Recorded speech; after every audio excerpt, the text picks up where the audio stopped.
Urea, ಭಾರ್ಯ, ಆರ್ಯ, ಕಾರ್ಯ, ಅವಿಚಾರ್ಯ, urea, ದಯ. ಇಷ್ಟು ಶಬ್ದ ಪ್ರಾಸಾಲಂಕಾರದಿಂದ ಕೂಡಿರ್ತಕ್ಕಂತಹ ಶಬ್ದಗಳು ಇವೆಲ್ಲ. ಇಂತಹ ಶಬ್ದದಲ್ಲಿ ವಾದಿರಾಜ ಸ್ವಾಮಿಗಳು ಭಾರ್ಗವಾವತಾರ ಅರ್ಥಾತ್ ಪರಶುರಾಮಾವತಾರವನ್ನು ವರ್ಣನೆ ಮಾಡ್ತಾ ಇದ್ದಾರೆ. ಧೈರ್ಯಾಂಬುದೇ ಪರಶುಚರ್ಯಾಧಿಕೃತ ಖಲವರ್ಯಾವನೀಶ್ವರ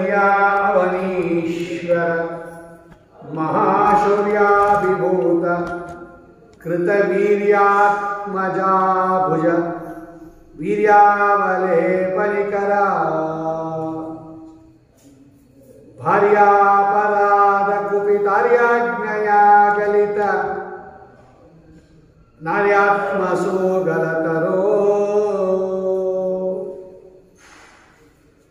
ವೀರ್ಯ ಕಾರ್ಯಾಪರಾಧಮ ವಿಚಾರ್ಯಾರ್ಯಮೋಘ ಜೈ ವೀರ್ಯಾಮಿತಾ ಮೈದಯ ಧೈರ್ಯಾಂಬೋಧೆ. ಆ ಅವತಾರದಲ್ಲಿ ಭಗವಂತ ಅಪಾರವಾದ ಧೈರ್ಯವನ್ನು ತೋರಿಸ್ಬಿಟ್ಟ. ಭಗವಂತ ಅಂಬುದೇ ಅಂದರೆ ಸಮುದ್ರ, ಧೈರ್ಯಾಂಬೋಧೆ. ಧೈರ್ಯಕ್ಕೆ ಸಮುದ್ರದಂತೆ ಇರ್ತಕ್ಕಂತಹ ಧೈರ್ಯ ಸಮುದ್ರನಾದ, ಸೌಂದರ್ಯ ಸಮುದ್ರ, ಕರುಣಾ ಸಮುದ್ರ, ಜ್ಞಾನ ಸಮುದ್ರ, ಧೈರ್ಯ ಸಮುದ್ರ. ಧೈರ್ಯಾಂಬೋಧೆ ಅಪಾರ ಧೈರ್ಯವನ್ನು ತೋರಿಸಿರ್ತಕ್ಕಂತಹ ರೂಪ ಪರಶುರಾಮ ರೂಪ. ಪರಶುಚರ್ಯಾಧಿಕೃತ ಖಲವರ್ಯಾವನೀಶ್ವರ ಮಹಾಶೌರ್ಯ. ತನ್ನ ಹರಿತವಾಗಿರ್ತಕ್ಕಂತಹ ಕೊಡಲಿಯಿಂದ, ಪರಶುಚರ್ಯ ಅಂದರೆ ಆ ಕೊಡಲಿಯನ್ನು ವಿಚಿತ್ರವಾಗಿ ತಿರುಗಿಸ್ತಾ ಭೂಮಂಡಲವನ್ನೆಲ್ಲ 21 ಬಾರಿ ಭೂಪ್ರದಕ್ಷಿಣೆಯನ್ನು ಮಾಡಿ ಯಾರ್ಯಾರು ದುಷ್ಟ ರಾಜರುಗಳಿದ್ರು, ದೈತ್ಯರಿದ್ರು, ಆ ದುಷ್ಟ ರಾಜರ ತಲೆಯನ್ನು ಚೆಂಡಾಡಿರ್ತಕ್ಕಂತಹ ರೂಪ ಪರಶುರಾಮ ರೂಪ. ಪರಶುಚರ್ಯಾಧಿಕೃತ ಖಲ, ಆ ದುಷ್ಟರಾಗಿರ್ತಕ್ಕಂತಹ ಅಖಿಲ ವರಿಯ ಆ ಅತ್ಯಂತ ಶ್ರೇಷ್ಠವಾಗಿರ್ತಕ್ಕಂತಹ ಅತಿಶಯವಾಗಿರ್ತಕ್ಕಂತಹ ಪರಾಕ್ರಮದಿಂದ ಅತ್ಯಂತ ದುಷ್ಟರಾಗಿರ್ತಕ್ಕಂತಹ ರಾಜರುಗಳೇನಿದ್ದಾರೆ ಅವನೀಶ್ವರ.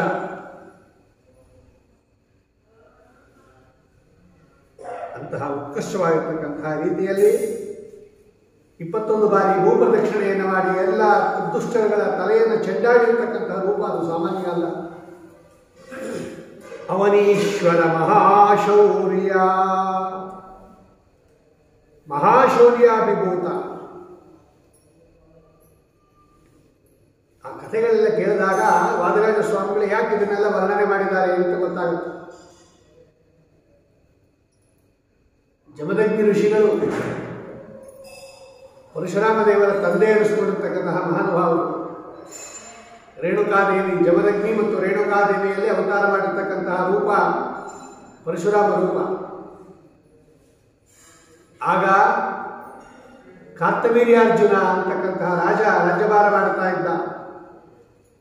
ಚಂದ್ರವಂಶದಲ್ಲಿ ಬಂದಿರತಕ್ಕಂತಹ ಕೃತವೀರ್ಯ ಅಂತಕ್ಕಂತಹ ಅವನ ಮಗ ಕಾರ್ತವೀರ್ಯ ಅಂತ ಅವನ ಹೆಸರು.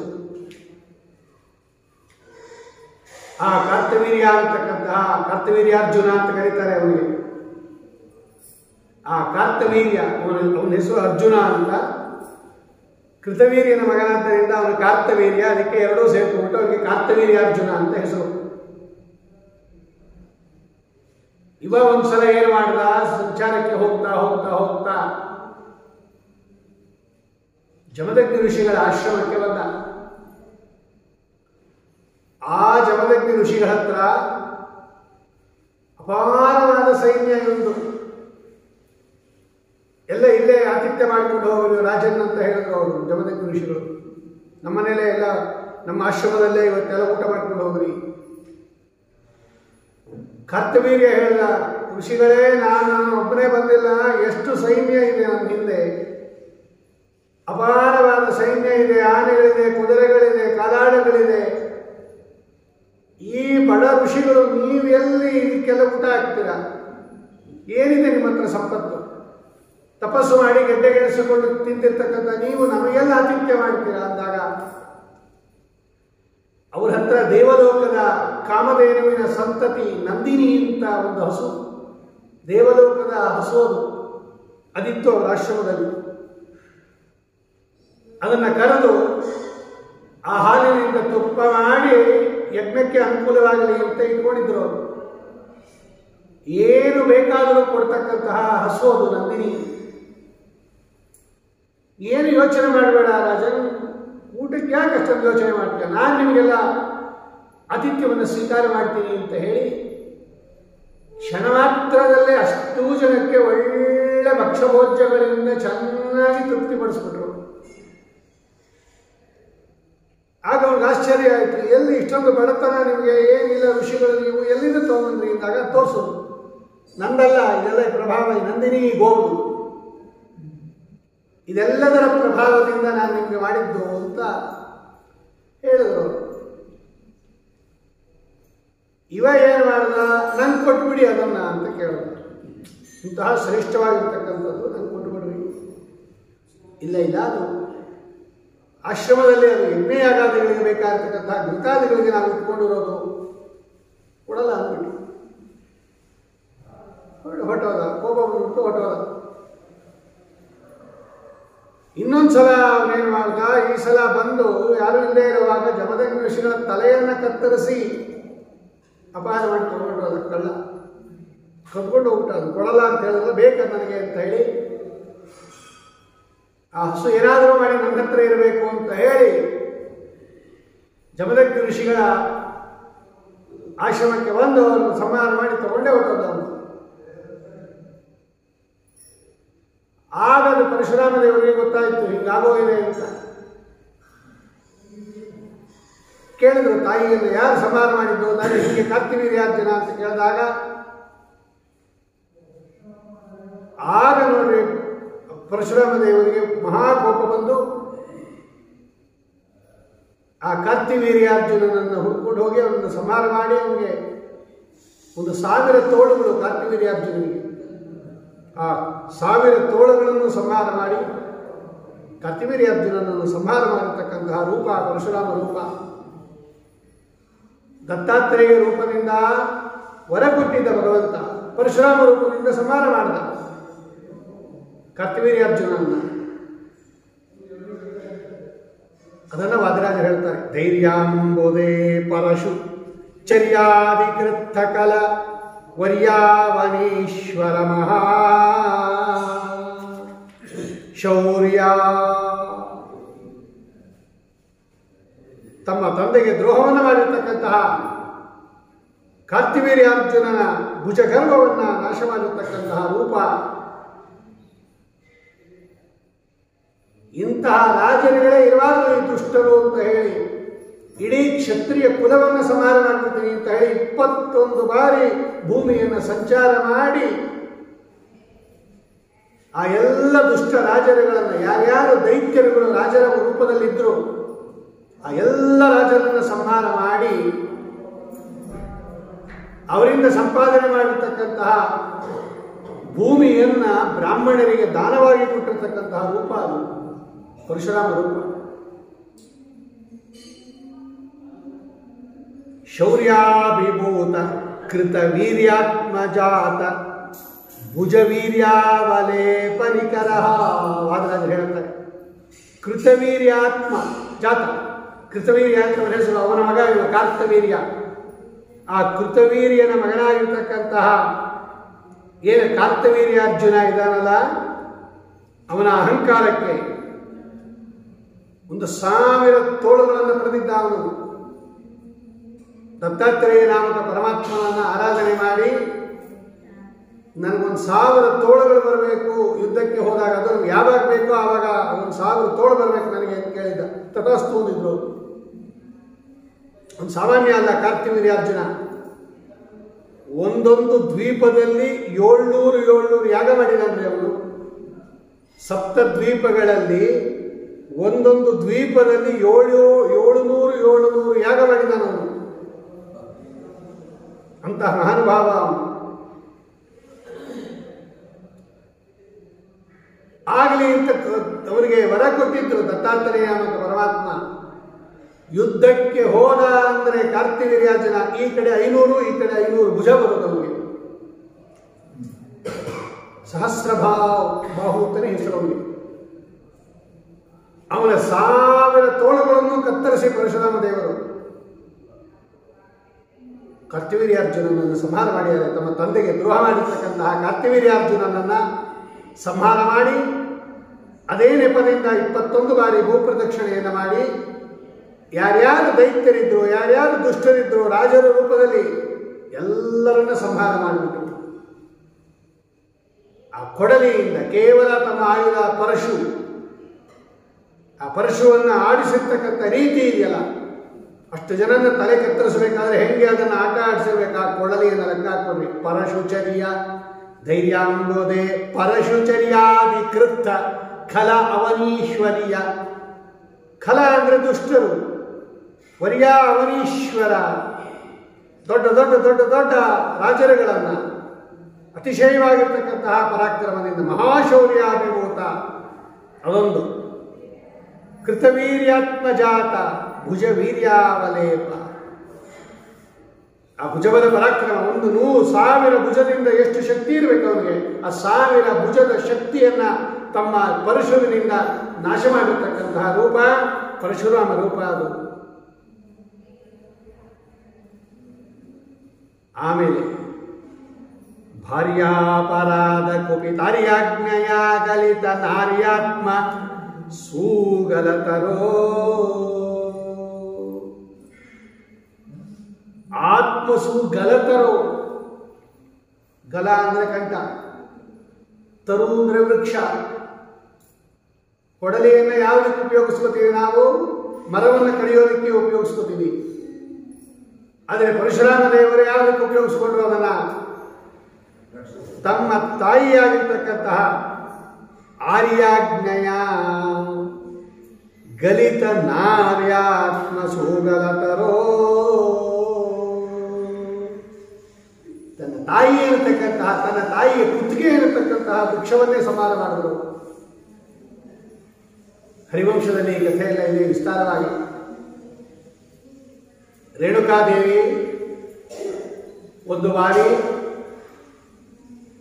ನೀರು ತರಕ್ಕೆ ಹೋದಾಗ, ಪೂಜೆಗೆ ನೀರು ತರಬೇಕಾಗಿದೆ, ಜಮದಗ್ನಿ ಋಷಿಗಳು ಕೂತಿದ್ದಾರೆ ಪೂಜೆ ಮಾಡ್ತಾ.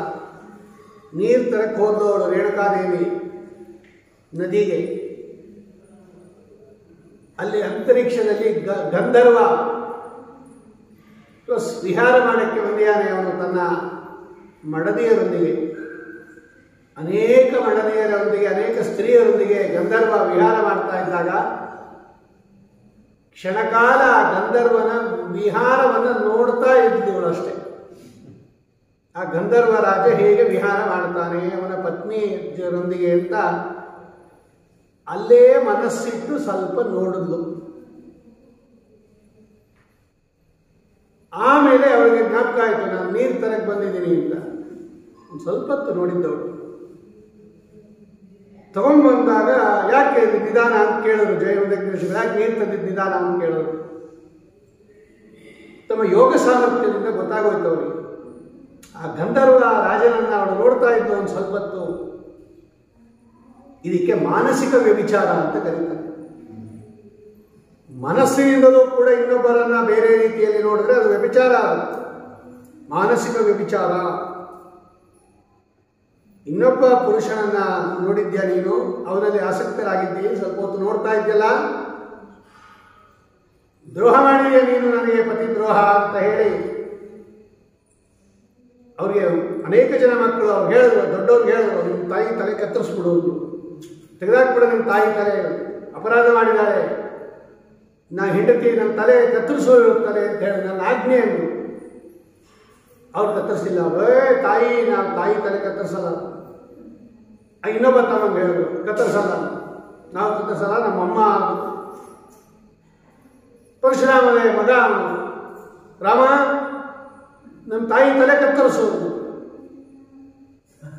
ಆ ಪರಶು ಕೊಡಲೆಯನ್ನು ತಗೊಂಡು ಕತ್ತರಿಸೇ ಬಿಟ್ರು.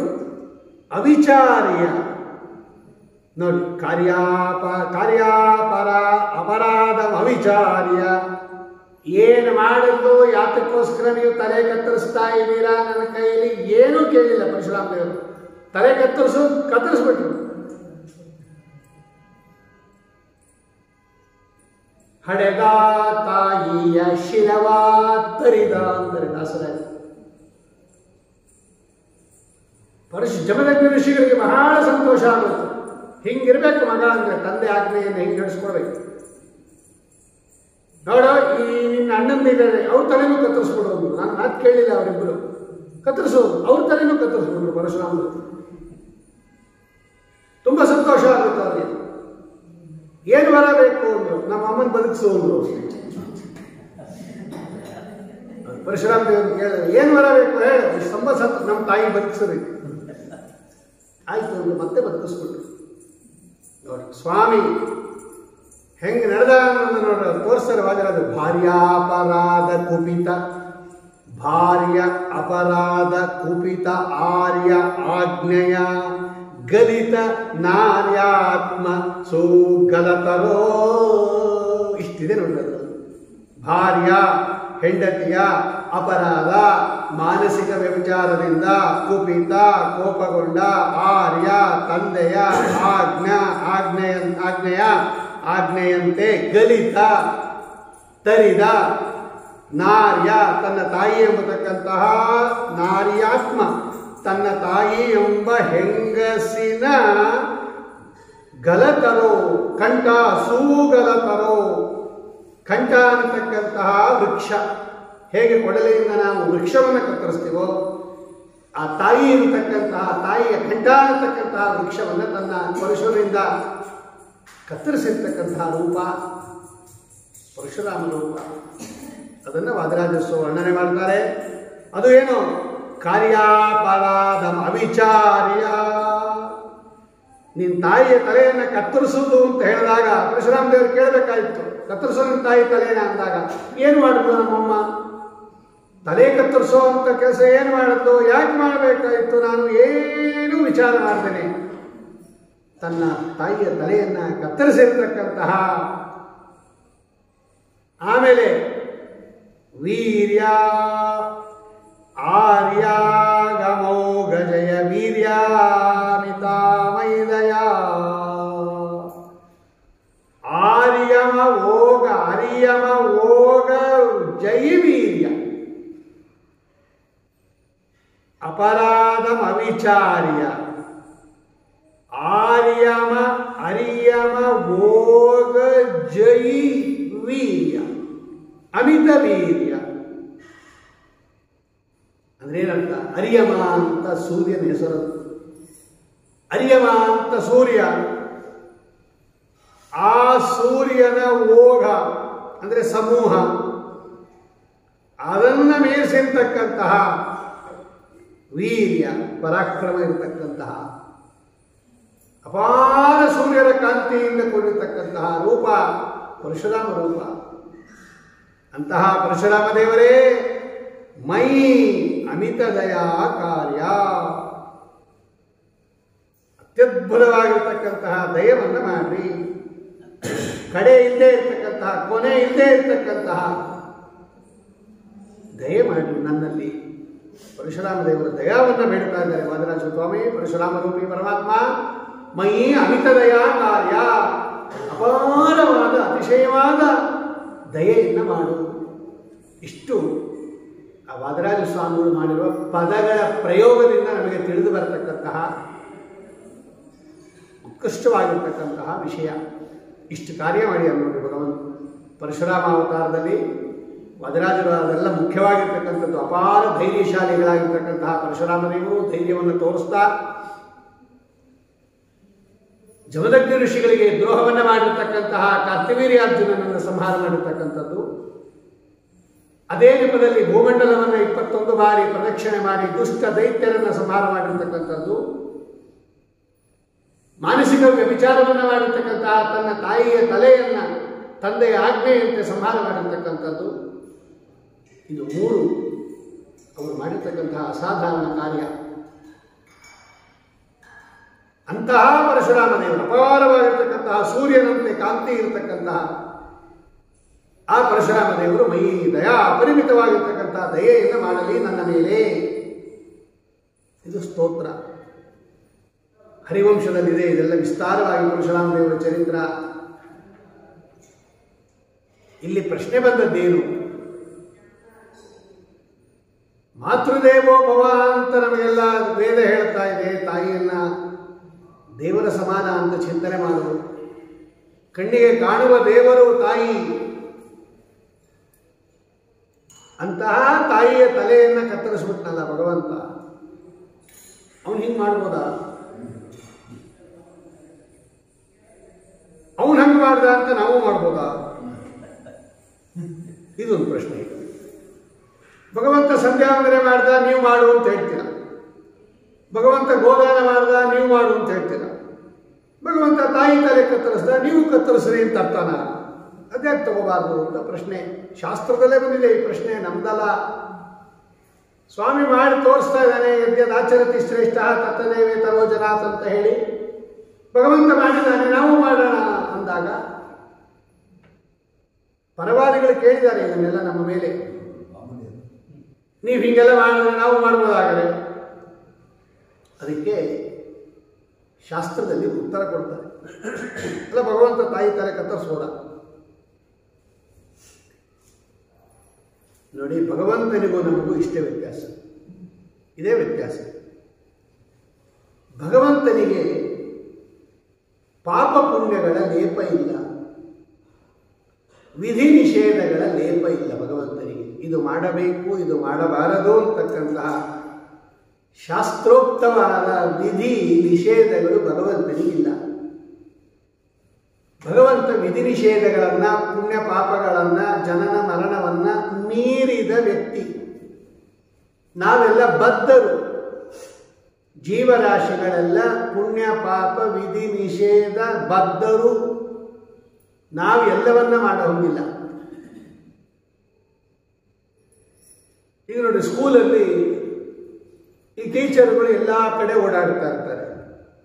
ಹುಡುಗರು ಹಾಗೆ ಓಡಾಡೋಂಗಿಲ್ಲ. ಅವರು ಬೆಲ್ ಹೊಡೆದ್ಮೇಲೆ ಸ್ಕೂಲ್ ಒಳಗೆ ಕ್ಲಾಸ್ ಒಳಗೆ ಕೂತಿರ್ಬೇಕಲ್ಲ, ತಿರ್ಗಾ ಬೆಲ್ ಹೊಡೆಯೋ ತನಕ ಆಚೆ ಬರೋಂಗಿಲ್ಲ. ಅವರು ಯಾವಾಗ ಬೇಕು ಆವಾಗ ಓಡಾಡ್ಕೊಂಡು ಬಂದು ಹೋಗಿ ಬಂದು ಮಾಡೋಕ್ಕಾಗತ್ತಾ? ಅದೇ ಟೀಚರ್ ನೋಡಿ, ಎಲ್ಲಿ ಬೇಕಾದ್ರೆ ಓಡಾಡ್ತಾ ಇರ್ತಾರೆ. ಅವರು ಸ್ಕೂಲಲ್ಲೇ ಇರ್ತಾರೆ, ಅವ್ರು ಎಲ್ಲಿ ಬೇಕಾದ್ರೆ ಓಡಾಡ್ತಾರೆ. ನಾವು ಹಂಗೆ ಓಡೋದು, ಮಧ್ಯಾಹ್ನ ಇಂಟರ್ವಲಲ್ಲಿ ಬರ್ತೀನಿ ಅಂತ ನೀವು ಬಾ ಅಂದರೆ ಈಗ ಹೋಗೋಗಿಲ್ಲ.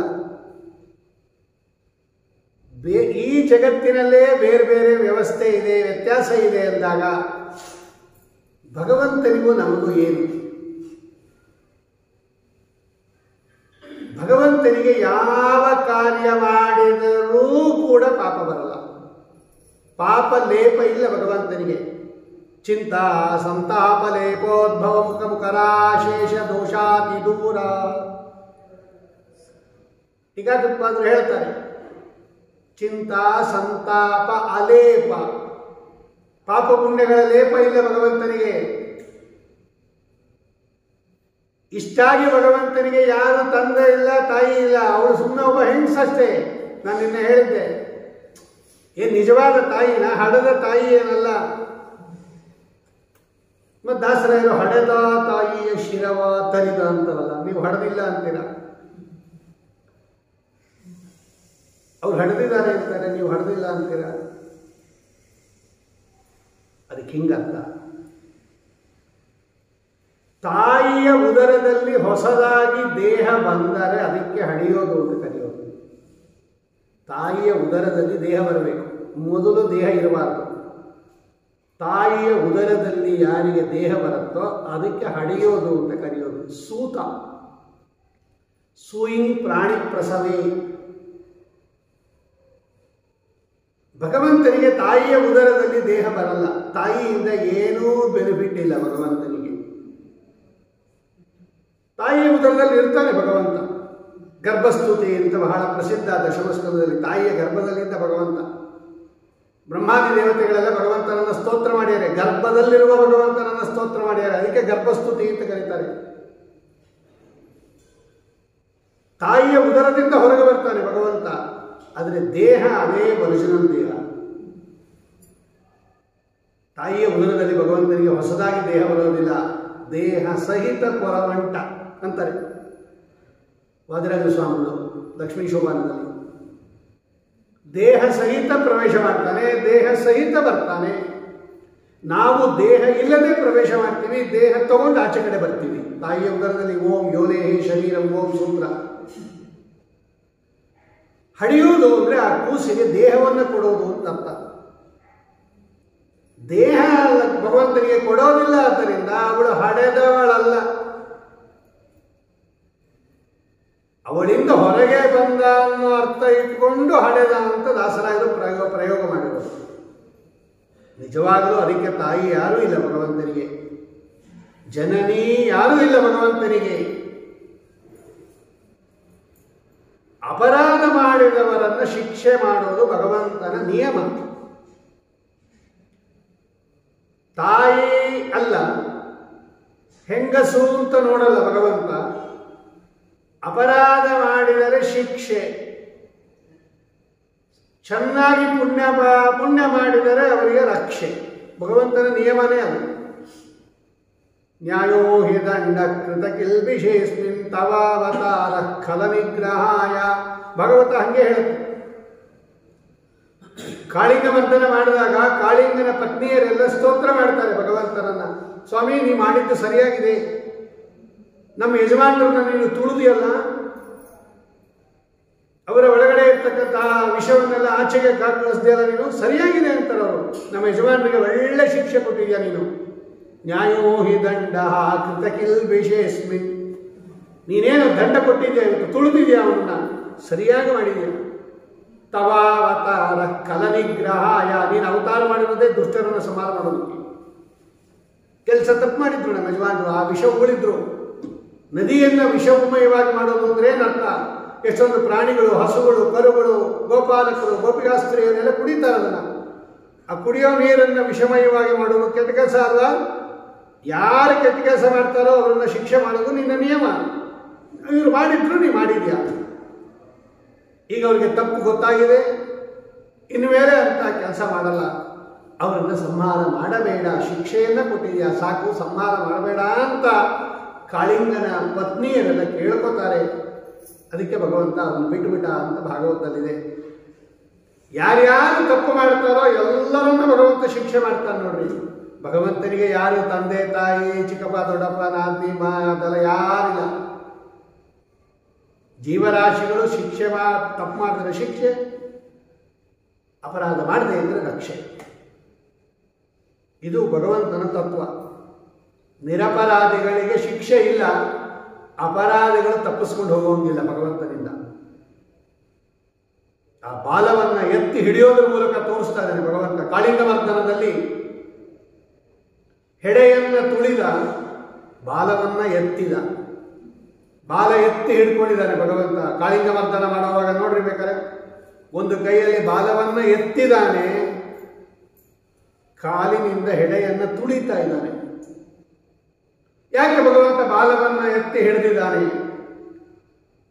ಅಯ್ಯೋ, ಸಪೋರ್ಟ್ಗ್ರಿ ಬಿದ್ದೋಗ್ತಾನೆ ಇವನು. ನಾವು ಸ್ಟೇಟ್ ಕೇಸ್ ಇಟ್ಕೊಂಡು ಮಾಡಿ ಹತ್ತುತ್ತೀವಲ್ಲ, ಬಿದ್ದೋಗ್ತೀವಿ ಅಂದ್ಬಿಟ್ಟು ಹಿಡ್ಕೊಂಡು ಹತ್ತುತ್ತೀವಲ್ಲ, ಹಂಗೆ ಭಗವಂತ ಕುಣಿತಾ ಇದ್ದಾನೆ ಹಾವಿನ ಮೇಲೆ. ಅದು ಹಾವು ಬೇರೆ ಮಹಾ ನೈಸು ತಲೆ, ಅದು ಬೇರೆ ನೀರಿನಲ್ಲಿರ್ತಕ್ಕಂಥದ್ದು. ಟೈಲ್ಸ್ ಮೇಲೆ ನೀರು ಬಿದ್ದರೆ ಜಾರು ಬೀಳ್ತೀವಿ ನಾವು. ಹಾವಿನ ತಲೆ ಮೇಲೆ ನೀರು ಬಿದ್ದರೆ ಇನ್ನೇನು ಕುಣಿಯಕ್ಕಾಗತ್ತಾ? ನಡೆದ್ರೆ ಸಾಕಾಗಿದೆ. ನರ್ತನ ಬೇರೆ ಮಾಡ್ತಾ ಇದ್ದಾನೆ, ಭಯ ಎಲ್ಲಿ ಬಿದ್ದೋಗ್ತೀವೋ ಅಂತ, ಅದಕ್ಕೆ ಹಿಡ್ಕೊಂಡಿದ್ದಾನೆ ಅಂತ ನಮ್ಮಂಥವ್ರು ಹೇಳೋರು. ವಾದರಾಜ ಸ್ವಾಮಿ ಹೇಳ್ತಾರೆ, ಯಾಕೆ ಭಗವಂತ ಬಾಲ ಎತ್ತಿ ಹಿಡ್ಕೊಂಡಿಯಾನೆ ಅಂದರೆ, ಒಂದು, ಯಾರು ಅಪರಾಧ ಮಾಡ್ತಾರೆ ಅವರಿಗೆ ಮಾತ್ರ ಶಿಕ್ಷೆ. ಅಪರಾಧ ಮಾಡದೇ ಇರೋರಿಗೆ ನಾನು ಶಿಕ್ಷೆ ಕೊಡಲ್ಲ. ನೋಡಿ, ಹೆಡೆ ಅಲ್ಲಿ ಉಗುಳಿದ್ದು, ವಿಷ ಉಗುಳಿದ ಭಾಗ ಯಾವುದು? ಹೆಡೆ. ಅದಕ್ಕೆ ಅದನ್ನು ತುಳಿತಾ ಇದನ್ನ. ಆ ಬಾಯಿಂದ ತಾನೇ ವಿಷ ಉಗುಳಿದ್ದು, ಅದಕ್ಕೆ ತುಳಿತಾ ಇದ್ದೀನಿ. ಅದನ್ನು ತಪ್ಪು ಮಾಡಿದವ್ರನ್ನ ತುಳಿತೀನಿ. ಬಾಲ ಏನು ಮಾಡಲಿಲ್ಲ, ಅದಕ್ಕೆ ಎತ್ತು ಹಿಡಿದಿದ್ದೀನಿ ಅಂತ ಭಗವಂತ. ಬಾಲ ಏನು ತಪ್ಪು ಮಾಡಲಿಲ್ಲ, ಬಾಲದ ಕೆಲಸ ಏನಿಲ್ಲ, ಅದಕ್ಕೆ ಎತ್ತು ಹಿಡಿದಿದ್ದೀನಿ. ನೀವು ಜೀವನದಲ್ಲಿ ತಪ್ಪು ಮಾಡದೇ ಇದ್ರೆ ನಿಮ್ಮನ್ನು ಎತ್ತು ಹಿಡಿತೀನಿ, ನೀವು ಜೀವನದಲ್ಲಿ ತಪ್ಪು ಮಾಡಿದ್ರೆ ತುಳಿತೀನಿ ನಿಮ್ಮನ್ನ ಅಂತ ಎರಡೂ ತೋರಿಸ್ತಾರೆ ಭಗವಂತ. ಹೆಡೆಯನ್ನು ತುಳಿದ, ಬಾಲವನ್ನು ಎತ್ತಿದ ಅಂತ ಒಂದರ್ಥ. ಒಂದು ವದರಾಜರೇ ಬರೆದಿರೋದು ಶಾಸ್ತ್ರೀಯ ಉತ್ತರ. ನಿರಪರಾಧಿಗಳಿಗೆ ಶಿಕ್ಷೆ ಇಲ್ಲ. ಕೆಲವರು ಏನು ಮಾಡ್ತಾರೆ ಅಂದರೆ ನಮ್ದೇನು ತಪ್ಪಿಲ್ಲ, ಭಗವಂತ ನಮ್ಮನ್ನು ಯಾಕೆ ಹಿಂಗೆ ಮಾಡ್ತಾನೆ, ನಾವೇನು ಮಾಡಿಲ್ಲ ಯಾಕೆ ಹಿಂಗೆ ಮಾಡ್ತಾನೆ, ಅವನದೇ ತಪ್ಪು ಅನ್ನೋದು ಮಾತಾಡ್ತಾರೆ. ನಾವೇನು ಮಾಡಲ್ಲ, ನಮ್ಗೆ ಯಾಕೆ ಭಗವಂತ ಹಿಂಗೆ ಮಾಡ್ದ, ನಮ್ಮ ಪಾಡಿಗೆ ನಾವಿದ್ದೀವಿ. ನಿಮ್ಮನ್ನು ಹುಡ್ಕೊಂಬಂದು ಶಿಕ್ಷೆ ಕೊಡೋರಿಗೆ ಬೇರೆ ಕೆಲಸ ಇಲ್ವಾ, ಏನು ಮಾಡದೆ ಅದೇ ಕೆಲಸನ ಭಗವಂತನಿಗೆ. ಖಂಡಿತ ಹಾಗೆ ಚಿಂತನೆ ಮಾಡಬೇಡ್ರಿ. ನಿರಪರಾಧಿಗಳು ನೀವಾಗಿದ್ರೆ ಭಗವಂತ ಏನು ಶಿಕ್ಷೆ ಕೊಡಲ್ಲ. ಯಾವುದೋ ಜನ್ಮದಲ್ಲಿ ಮಾಡಿರ್ತೀವಿ ನಾವು, ಅದಕ್ಕೆ ಶಿಕ್ಷೆ. ಲೋಕದಲ್ಲಿ ಕೊಡ್ಬೋದು, ಭಗವಂತನ ಆಸ್ಥಾನದಲ್ಲಿ ಇಲ್ಲ. ಓಂ ಸ್ವಪಕ್ಷ ದೋಷಾಚ್ಛ ಓಂ ಅಂತ ಒಂದು ಸೂತ್ರ, ಬ್ರಹ್ಮಸೂತ್ರ ಇದೆ ಇದಕ್ಕೆ, ವೇದವ್ಯಾಸದೇವರು ಬಂದಿದ್ದಾರೆ. ಸ್ವಪಕ್ಷ ದೋಷಾಚ್ಛ ಓಂ ಜೀವಪಕ್ಷೇ ಏವ ದೋಷಃ ನತು ಈಶ ಪಕ್ಷೇ ಅಂತ ಅದಕ್ಕೆ ವ್ಯಾಖ್ಯಾನ.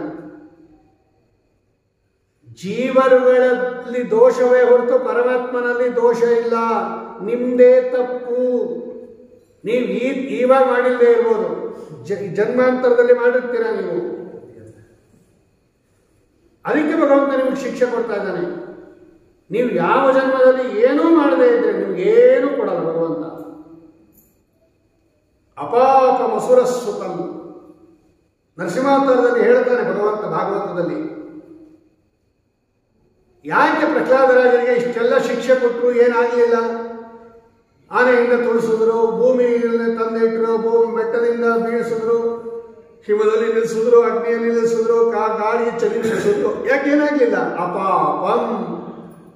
ಅವನಲ್ಲಿ ಪಾಪ ಇರಲಿಲ್ಲ. ಪ್ರಹ್ಲಾದರಾಜರಲ್ಲಿ ಪಾಪ ಇಲ್ಲದೆ ಭಗವಂತ ದುಃಖ ಕೊಡಲ್ಲ. ಪಾಪ ಇರ್ಬೇಕು ನಮ್ಮ ಅಕೌಂಟಲ್ಲಿ, ಅದನ್ನು ನಿಮಿತ್ತ ಮಾಡಿಕೊಂಡು ಕೊಡ್ತಾನೆ. ದುಡ್ಡಿದ್ರೆ ನಿನ್ನ ಅಕೌಂಟಲ್ಲಿ ಕೊಡ್ತಾನೆ ಅವನ ಬ್ಯಾಂಕಲ್ಲಿ. ದುಡ್ಡಿಲ್ಲದೆ ಇದ್ರೆ ಸುಮ್ಮನೆ 10 ಚೆಕ್ ಕೊಡು ವಾಪಸ್ ಕಳಿಸ್ತಾನೆ. ಎಲ್ಲ ದುಡ್ಡಿಲ್ಲ ನೋ ಬ್ಯಾಲೆನ್ಸ್ ಅಂತ. ನಮ್ದು ಪುಣ್ಯದ ಬ್ಯಾಲೆನ್ಸ್ ಇದ್ರೆ ಸುಖ ಕೊಡ್ತಾನೆ, ಪಾಪದ ಬ್ಯಾಲೆನ್ಸ್ ಇದ್ರೆ ದುಃಖ ಕೊಡ್ತಾನೆ. ದುಃಖ ಬಂತು ಅಂದ್ರೆ ನಮ್ಮಲ್ಲಿ ಪಾಪದ ಬ್ಯಾಲೆನ್ಸ್ ಇತ್ತು ಅಂತಾನೆ ಲೆಕ್ಕ. ಹಾಗಾಗಿ ಭಗವಂತನಿಗೆ ಏನು ಲೇಪ ಇಲ್ಲ. ಯಾರ ಹತ್ರ ದುಡ್ಡಿರುತ್ತೋ ಅವ್ರಿಗೆ ಕ್ಯಾಶಿಯರ್ ಕೊಡ್ತಾನೆ, ಯಾರ ಅಕೌಂಟ್ ದುಡ್ಡು ಇಲ್ವೋ ಕೊಡಲ್ಲ. ಹಂಗಂತ ಅವನದೇನು ತಪ್ಪು ಪಾಪ. ಕ್ಯಾಶಿಯರ್ ಮೇಲೆ ನೀವು ಕಂಪ್ಲೇಂಟ್ ಮಾಡಿದ್ರೆ ಅವ್ನು ಕೊಟ್ರಿ ನಂಗೆ ಕೊಡಲೇ ಇಲ್ಲ ಅಂತ, ಅವ್ರ ಅಕೌಂಟ್ ದುಡ್ಡು ಇತ್ತು ಕೊಟ್ಟರು. ಅಪರಾಧ ಇದ್ದವರಿಗೆ ಶಿಕ್ಷೆ. ಅವಳು ತಪ್ಪು ಮಾಡಿದ್ದವಳು, ಆ ಅಪರಾಧ ಇದ್ದಿದ್ದರಿಂದ ಪರಮಾತ್ಮ ಶಿಕ್ಷೆಯನ್ನು ಮಾಡಿದ. ಭಗವಂತನಿಗೆ ಲೇಪ ಆಗೋದಿಲ್ಲ, ಭಗವಂತನಿಗೆ ಪುಣ್ಯ ಪಾಪಗಳ ಲೇಪ ಇಲ್ಲ. ಇಷ್ಟಾಗಿ ಭಗವಂತನಿಗೆ ಪಾಪ ಬಂತು ಅಂತ ಇಟ್ಕೋ, ಎಲ್ಲಿ ಹೋಗ್ತಾನ ಅವನು? ನರಕಕ್ಕೆ ಹೋಗ್ತಾನ? ನರಕದಲ್ಲೂ ಇದ್ದಾನೆ ಭಗವಂತ. ಎಲ್ಲಿ ಹೋಗ್ತಾನ ಅವನು? ಎಲ್ಲಿಲ್ಲ ಭಗವಂತ. ಓಂ ತತ್ರಾಪಿ ತದ್ವ್ಯಾಪಾರಾದ ವಿರೋಧ. ಸೂತ್ರಕಾರ ಹೇಳ್ತಾರೆ, ನರಕದಲ್ಲಿ ಇದಾನೋ ಇಲ್ವೋ ಭಗವಂತ? ಇದ್ದಾನೆ ಎಂದು. ನರಕದಲ್ಲೂ ಇದ್ದಾನೆ. ಹಾಗಾದ್ರೆ ನಮ್ಮ ಥರ ಅವನನ್ನು ಬೋಂಡ ಥರ ಹುರಿತಾ ಇರ್ತಾರ, ಬಾಟ್ಲೆಗೆ ಹಾಕಿ ಆ ಕಾಶಿಂದ ತಗಡ ಮೇಲೆ ಹೋಳಿಗೆ ಯಾವ್ದಂಗೆ ಎಳಿತಾ ಇರ್ತಾರ. ಸೂತ್ರಕಾರ ಹೇಳ್ತಾರೆ ಹಂಗಲ್ಲ, ನರಕದಲ್ಲಿ ಇದ್ದಾನೆ ಅಂದರೆ ಶಿಕ್ಷೆ ಅನುಭವಿಸ್ತಾ ಇರಬೇಕು ಅಂತ ಯಾರು ಹೇಳಿದ್ರು ನಿಮಗೆ? ನರಕದಲ್ಲೂ ಅಷ್ಟೇ, ಅಪರಾಧ ಮಾಡಿದವರಿಗೆ ಶಿಕ್ಷೆ, ಇಲ್ಲದಿದ್ರೆ ಎಲ್ಲರಿಗೂ ಶಿಕ್ಷೆ ಇಲ್ಲ. ಯಾರ್ಯಾರು ಎಷ್ಟೆಷ್ಟು ಅಪರಾಧ ಮಾಡಿದ್ದಾರೆ ಅಷ್ಟಷ್ಟೇ ಶಿಕ್ಷೆ, ಅಂಥದೇ ಶಿಕ್ಷೆ. ಯಮಧರ್ಮರಾಜರು ಒಂಚೂರು ಜಾಸ್ತಿ ಕೊಡೋದಂತೆ. ಭಗವಂತನ ರೂಲ್ಸ್ ಅದು. ನಿರಪರಾಧಿಗಳಿಗೆ ಶಿಕ್ಷೆ ಆಗಬಾರ್ದು, ಅಪರಾಧ ಮಾಡದೇ ಇದ್ರೆ ಶಿಕ್ಷೆ ಆಗಬಾರ್ದು. ಅದಕ್ಕೆ ಯಮಧರ್ಮರಾಜರು 5-6 ಸಲ ನಮ್ಮನ್ನು ಕನ್ಫರ್ಮ್ ಮಾಡ್ಕೋತಾರಂತೆ. ಶಿಕ್ಷೆ ಕೊಡೋಕ್ಕಿಂತ ಮುಂಚೆ, ಶಿಕ್ಷೆ ಡಿಕ್ಲೇರ್ ಮಾಡೋಕ್ಕಿಂತ ಮುಂಚೆ 5-6 ಸಲ ಬೇರೆಯವ್ರ ಹತ್ರ ಕನ್ಫರ್ಮ್ ಮಾಡ್ಕೋತಾರಂತೆ. ಈ ಮಾಡಿದಂತಾನೆ ಈ ಪಾಪ ಇವನು ಅಂತ ಅವ್ರಿಗೆ ಗೊತ್ತಿರುತ್ತೆ. ಸ್ವಯಂ ಬ್ರಹ್ಮದೇವರಿಗೆ, ಯಮಧರ್ಮರಾಜರಿಗೆ ಗೊತ್ತಿರುತ್ತೆ. ಆದರೂ ಕೂಡ ಚಿತ್ರಗುಪ್ತರನ್ನು ಕೇಳ್ತಾರಂತೆ, ಈ ಪಾಪ ಮಾಡಿದಾನ ಅವನು? ಮಾಡಿದಾನ ಸ್ವಾಮಿ. ಅಷ್ಟೇ ಅಲ್ಲ, ಸಾಕ್ಷಿ ದೇವತೆಗಳು ಅಂತ ಇರ್ತಾರೆ 12 ಜನ, ಅವ್ರನ್ನ ಕೇಳ್ತಾರಂತೆ, ಮಾಡಿದಾನ ಇವನು? ಮಾಡಿದಾನೆ. ಶ್ರವಣರು ಅಂತ ಇರ್ತಾರೆ. ಅದಲ್ದೇನೆ ಬ್ರಹ್ಮದೇವರ ಮಕ್ಕಳು. ಆ ಶ್ರವಣರು ಅನ್ನೋರು ಎಲ್ಲ ಲೋಕಗಳಲ್ಲಿ ಯಾರ್ಯಾರಿದ್ದಾರೆ, ಅದರಲ್ಲೂ ವಿಶೇಷವಾಗಿ ಭೂಮಿಯಲ್ಲಿ ಯಾರ್ಯಾರಿದ್ದಾರೆ ಗಂಡಸರು, ಅವರು ಮಾಡಿರೋ ಎಲ್ಲ ಪುಣ್ಯ ಪಾಪಗಳನ್ನು ಬರ್ಕೊಂಡಿರ್ತಾರಂತವ್ರು. ಅದು ರೆಕಾರ್ಡ್ ಆಗ್ತಾ ಇರುತ್ತೆ. ಇಲ್ಲಿ ಒಂದೊಂದು ಮಾಡಿದ್ದು ಪುಣ್ಯ ಪಾಪಗಳು. ಶ್ರವಣರು ಅಂತ ಹೆಸರು ಅವ್ರಿಗೆ, ಬ್ರಹ್ಮದೇವರ ಮಕ್ಕಳು. ಪ್ರತಿಯೊಬ್ಬ ಗಂಡಸರು ಏನೇನು ತಪ್ಪು ಮಾಡ್ತಾರೆ ಅನ್ನೋದು ಲಿಸ್ಟ್ ಬೈ ಲಿಸ್ಟ್ ಬರ್ಕೊಂಡಿರ್ತಾರಂತೆ. ಅವ್ರನ್ನ ಕೇಳ್ತಾರಂತೆ ಯಮಧರ್ಮರಾಜರು, ಇವರೆಲ್ಲ ಮಾಡಿದಾರಲ್ಲ? ಎಸ್ ಮಾಡಿದ್ದಾರೆ ಅಂತ ಅವ್ರು ಹೇಳ್ತಾರಂತೆ. ಶ್ರವಣೀಯರು ಅಂತ ಹೆಂಗಸರಿದ್ದಾರೆ, ಅವರು ಬ್ರಹ್ಮದೇವರ ಮಕ್ಕಳು. ಹೆಂಗಸರು ಮಾಡಿರೋ ಪಾಪ ಎಲ್ಲ ಅವ್ರು ಬರ್ಕೋತಾರಂತೆ. ಆ ಸತ್ತವನೇನಾದ್ರು ಹೆಂಗಸರಾಗಿದ್ರೆ ಯಮಧರ್ಮರಾಜರು ಕೇಳ್ತಾರಂತೆ, ಶ್ರವಣೀಯರೇ ಬನ್ರಿ ಇಲ್ಲಿ, ಇವ್ರು ಈ ಪಾಪ ಮಾಡಿದಾರ? ಅವ್ರು ಹೇಳ್ತಾರಂತೆ, ಹೌದು ಬೈದಿದ್ದಾರೆ ಗಂಡನ್ನ, ಇವರು ನಟ್ಟಿ ಕೊಡ್ತಾರೆ. ಇಷ್ಟೆಲ್ಲ ಮಾಡಿದ ಮೇಲೆ ಅದಕ್ಕೇನು ಶಿಕ್ಷೆ ಅಂತ ಪ್ರಿಸ್ಕ್ರೈಬ್ ಆಗ್ಬಿಟ್ಟಿರುತ್ತಂತೆ. ಈ ತಪ್ಪಿಗೆ ಈ ಶಿಕ್ಷೆ, ಅದನ್ನು ಕೊಡ್ತಾರಂತೆ. ಇವನಿಗೆ ಈ ಶಿಕ್ಷೆ ಕೊಡ್ರಿ, ಇಷ್ಟು ವ್ಯವಸ್ಥೆ ಇದೆ ಅಂತ ಗರುಡ ಪುರಾಣದಲ್ಲಿ ಇದೆ. ಇದೆಲ್ಲ ಅಂದ ಮೇಲೆ ಯಮಧರ್ಮರಾಜರೇ ನಿರಪರಾಧಿಗಳಿಗೆ ಶಿಕ್ಷೆ ಕೊಡಲ್ಲ ಅಂದ ಮೇಲೆ ಭಗವಂತ ಕೊಡ್ತಾನ. ಆದ್ದರಿಂದ ಭಗವಂತ ತಾಯಿಯ ತಲೆ ಕಡದ ಅಂತ ಏನೇನೇನೇನೇನೇನೂ ದೋಷ ಬರಲ್ಲ, ತಿಳ್ಕೊಳ್ರಿ. ಇದೊಂದು ಅವತಾರದಲ್ಲಿ ಭಗವಂತನ ಮೇಲೆ ದೋಷ ಬರೋದು ಬಹಳ ಇದೆ. ತಾಯಿ ತಲೆ ಕತ್ತರಿಸ್ಬಿಟ್ಟ ಭಗವಂತ, ಮಾತೃದೇವೋ ಅಂತ ಹೇಳೋನು ಅವನು ಯಾಕೆ ಕತ್ತರಿಸ್ಬಿಟ್ಟ ಅಂತ ಅವನಿಗೇನಿಲ್ಲ. ವಾದಿರಾಜ ಸ್ವಾಮಿಗಳು ಹೇಳ್ತಾರೆ ಈ ಸಂದರ್ಭದಲ್ಲಿ,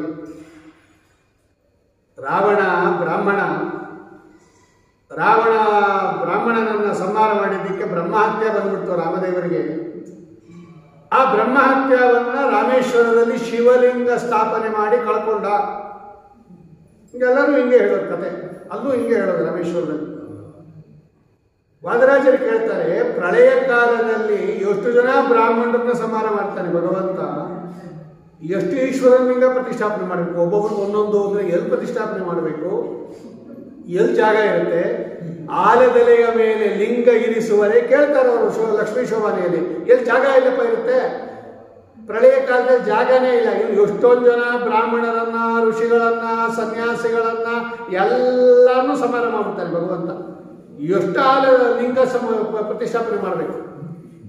ಎಲ್ಲಿ ಜಾಗ ಏನಿದೆ ಅಲ್ಲಿ? ಆಲದೆಲೆ ಇರೋದೇ ಒಂದೇ ಆಲದೆಲೆ, ಅದರ ಮೇಲೆ ಲಿಂಗ ಇಟ್ಟಿದ್ದಾನೆ ಭಗವಂತ. ಬ್ರಹ್ಮಹತ್ಯೆ ಹೋಗ್ಲಿ ಅಂತ ಏನು ಮಾತಾಡ್ತೀಯ? ಸಂತೆಯ ಮರುಳ ಹೋಗೆದು ನಿನ ಮಾತ, ಸಂತರು ಕೇಳಿ ಸೊಗಸಾರು ಶೋಭಾನೆ. ಹುಚ್ಚ, ಏನು ಮಾತಾಡ್ತೀಯ? ಹೋಗಿ ಇದೆಲ್ಲ ಯಾರ ಹತ್ರನ ಹೇಳು, ನಮ್ಮ ಹತ್ರ ಮುಂದೆ ಹೇಳಬೇಡ ಅಂತಾರೆ ಅವರು. ಅವ್ರು ದೀಕ್ಷಾ ರೀ ವಾದರಾಜ ಸ್ವಾಮಿಗಳ ಗ್ರಂಥಗಳಲ್ಲಿ ಹಂಗಿರುತ್ತೆ.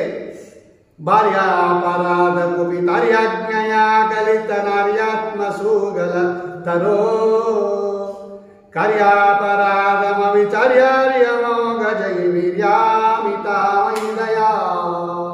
ಇಂತಹ ಪರಶುರಾಮ ದೇವರು ಬ್ರಾಹ್ಮಣರಿಗೆ ಎಲ್ಲವಾಗಿರ್ತಕ್ಕಂತಹ ಭೂದಾನವನ್ನು ಮಾಡಿದ ನೋಡ್ರಿ ಸ್ವಾಮಿ. ಆ ರಾಜರನ್ನ ಹೋಗೋದು, ಅವ್ರನ್ನ ಸಂಹಾರ ಮಾಡೋದು, ಆ ರಾಜ್ಯ ಬರುತ್ತಲ್ಲ ದೇಶ ಎಲ್ಲ ಬ್ರಾಹ್ಮಣರು ಕೊಟ್ಬಿಡಂತೆ ನೋಡ್ರಿ ಅಂತ. ಎಲ್ಲ ಬ್ರಾಹ್ಮಣರಿಗೆ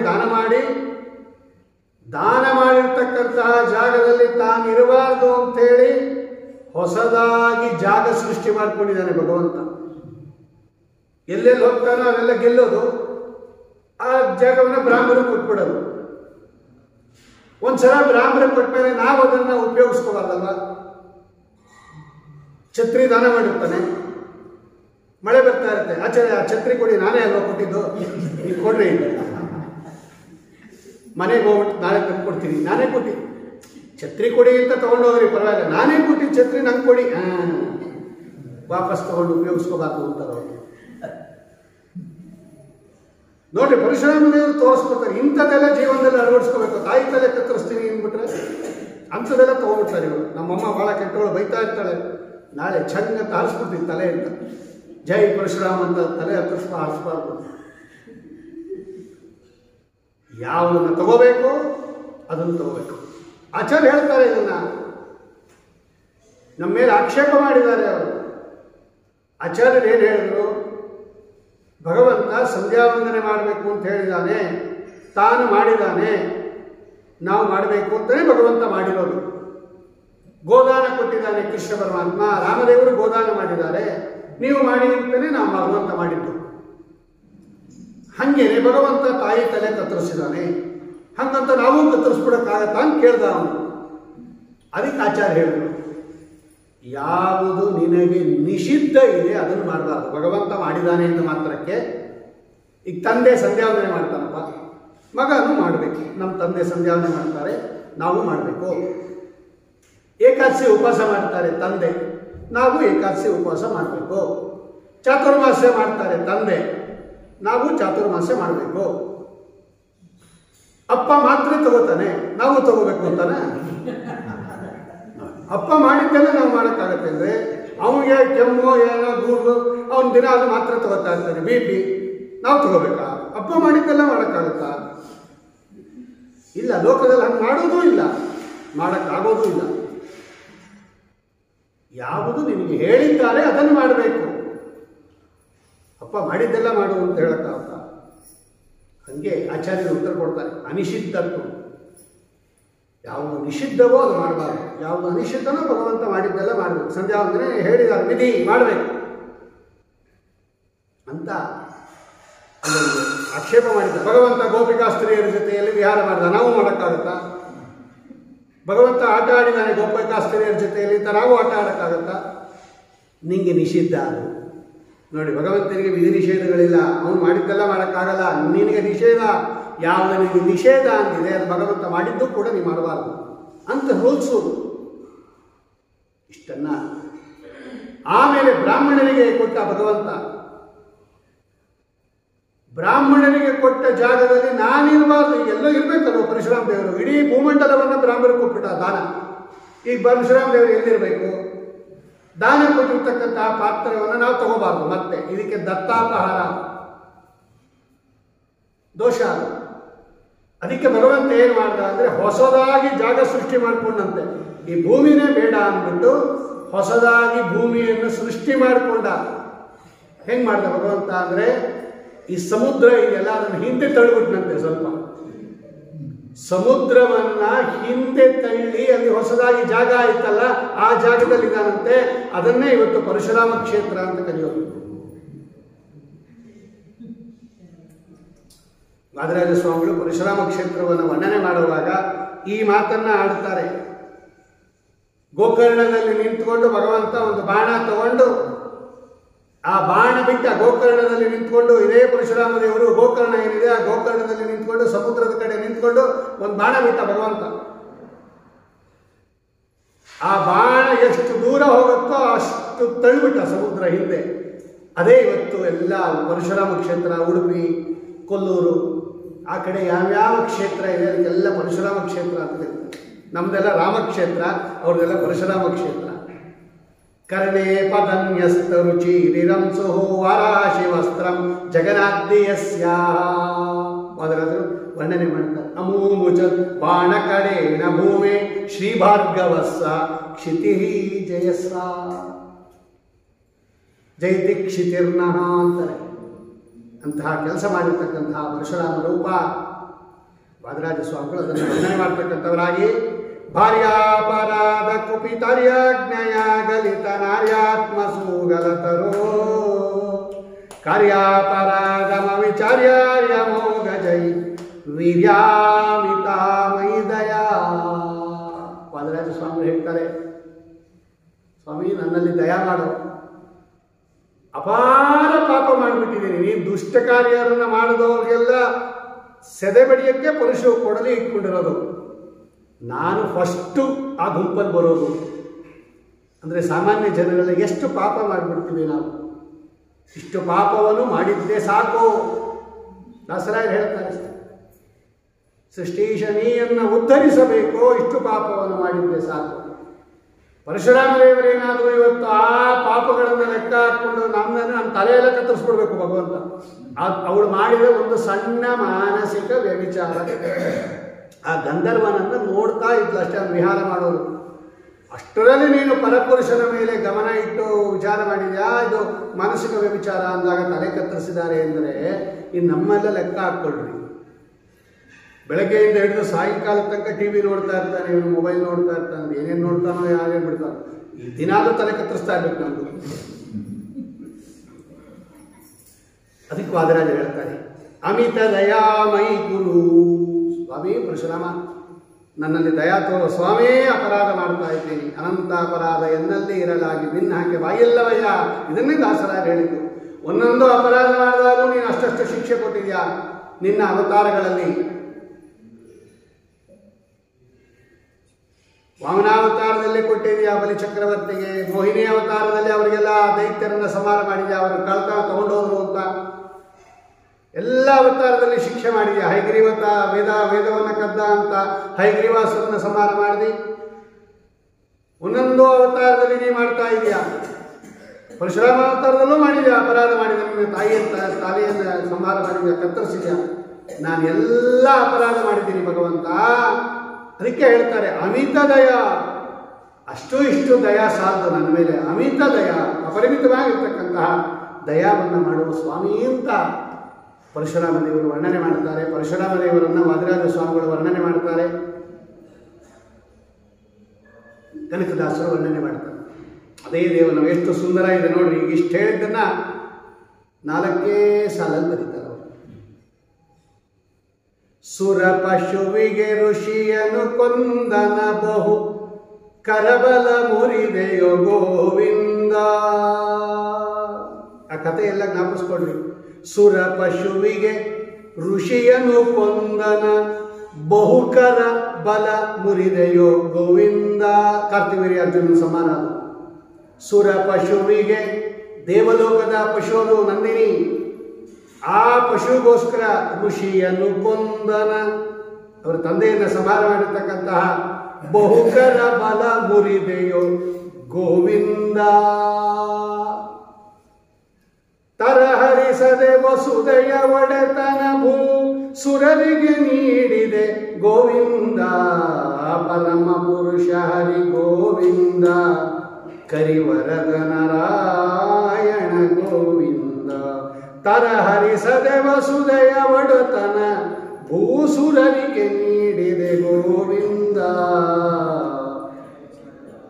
ಏನೋ ಅನಾಯಾಸವಾಗಿ ಒಡೆತನ ಬಂದ್ಬಿಟ್ಟು ಎಲ್ಲ ಬ್ರಾಹ್ಮಣರಿಗೆ ಒಡೆತನ ಕೊಟ್ಬಿಟ್ಟ. ಒಂಚೂರು ಕಷ್ಟಪಡಲಿಲ್ಲ.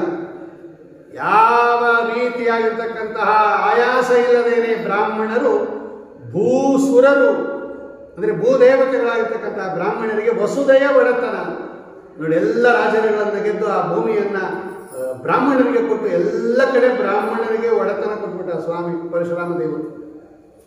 ತರಹರಿಸದೆ ವಸುದೆಯ ಒಡೆತನ ಭೂಸುರರಿಗೆ ನೀಡಿದೆ ಗೋವಿಂದ.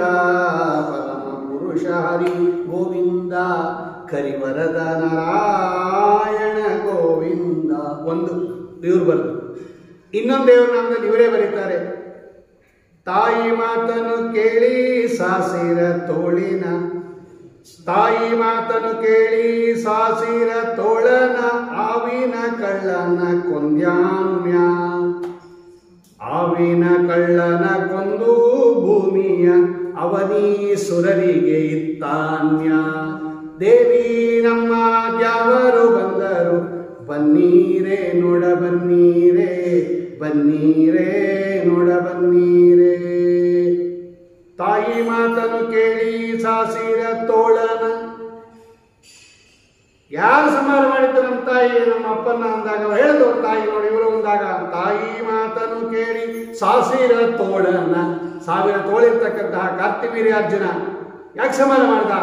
ಆವಿನ ಕಳ್ಳನ ಕೊಂದ್ಯಾನ್ಯ. ಹಸು ಕದ್ಕೊಂಡು ಹೋಗ್ತಿದ್ದ, ಬಲಾತ್ಕಾರವಾಗಿ ಅವನು ಸಂಹಾರ ಮಾಡಿ ಆ ದೇವಲೋಕದ ಹಸುವನ್ನ ಆ ಕಳ್ಳ ಅವನು.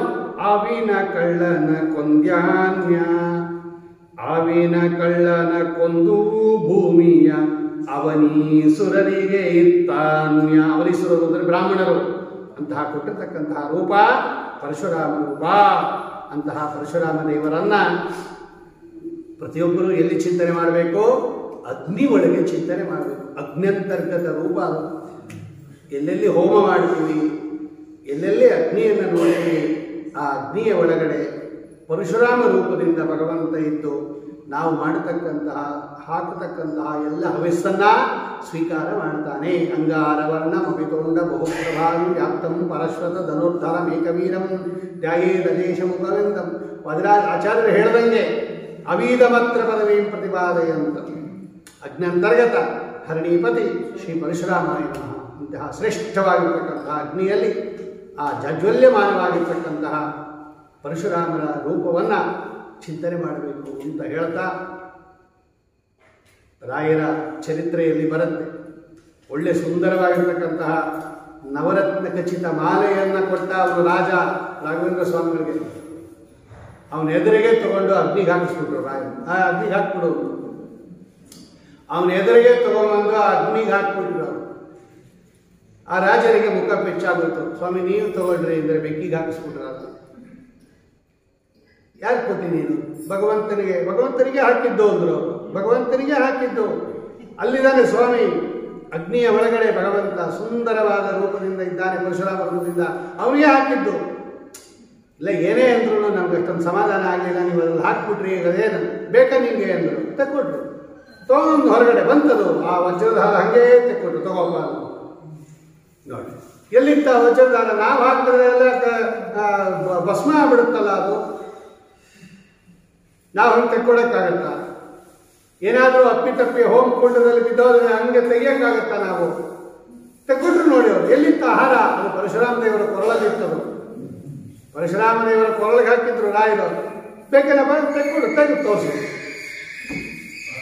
ಇಂತಹ ಮಹಿಮೆಯನ್ನು ತೋರಿಸಿರ್ತಕ್ಕಂತಹ ಮಹಾನುಭಾವರುಗಳು ಹೇಗೆ ಭಗವಂತನ ಹತ್ತಿರ ಅವರು ಇರ್ತಾರೆ, ಭಗವಂತನ ಅನುಗ್ರಹಕ್ಕೆ ಪಾತ್ರರಾಗಿರ್ತಾರೆ ಎನ್ನುವುದು ಗಮನಿಸಿ, ಇಂತಹ ಪರಶುರಾಮ ದೇವರು ನಮಗೆ ಒಳ್ಳೆ ಕಾಂತಿ. ಯಾರು ಅಗ್ನಂತರ್ಗತ ಪರಶುರಾಮ ದೇವರನ್ನ ಆರಾಧನೆ ಮಾಡ್ತಾರೆ, ಅವರ ಮುಖದಲ್ಲಿ ಓಜಸ್ಸು, ತೇಜಸ್ಸು, ಧೈರ್ಯ, ಶೌರ್ಯ, ಪರಾಕ್ರಮ, ಜ್ಞಾನ ಎಲ್ಲ ಕೊಡ್ತಾನೆ. ಅಂತಹ ಪರಶುರಾಮ ದೇವರ ಸ್ಮರಣೆಯೊಂದಿಗೆ ಇವತ್ತಿನ ಪ್ರವಚನವನ್ನು ಮುಕ್ತಾಯ ಮಾಡ್ತಕ್ಕಂಥವರಾಗಿ, ನಾಳೆಯಿಂದ ರಾಮದೇವರ ಚರಿತ್ರೆಯನ್ನು ವರ್ಣನೆ ಮಾಡ್ತಾರೆ ವಾದಿರಾಜ ಸ್ವಾಮಿಗಳು. ಕೆಲವು ಶ್ಲೋಕಗಳಲ್ಲಿ, ತುಂಬ ಜಾಸ್ತಿ ಶ್ಲೋಕಗಳಲ್ಲಿ ಮಾಡ್ತಾರೆ. ರಾಮದೇವರ ದಿವ್ಯವಾಗಿರ್ತಕ್ಕಂತಹ ಚರಿತ್ರೆಯನ್ನು ನಾಳೆಯಿಂದ ಚಿಂತನೆ ಮಾಡೋಣ. ಶ್ರೀಕೃಷ್ಣಾರ್ಪಣಮಸ್ತು. ಕಾಯೇನ ವಾಚ ಮನಸ ಇಂದ್ರಿಯರ್ವಾ ಬುದ್ಧ್ಯಾತ್ಮನಾ ವಾ ಪ್ರಕೃತಿ ಸ್ವಭಾವಾತ್ ಕರೋಮಿ ಯದ್ಯತ್ ಸಕಲಂ ಪರಸ್ಮೈ ನಾರಾಯಣಾಯೇತಿ ಸಮರ್ಪಯಾಮಿ. ಶ್ರೀಕೃಷ್ಣಾರ್ಪಣ.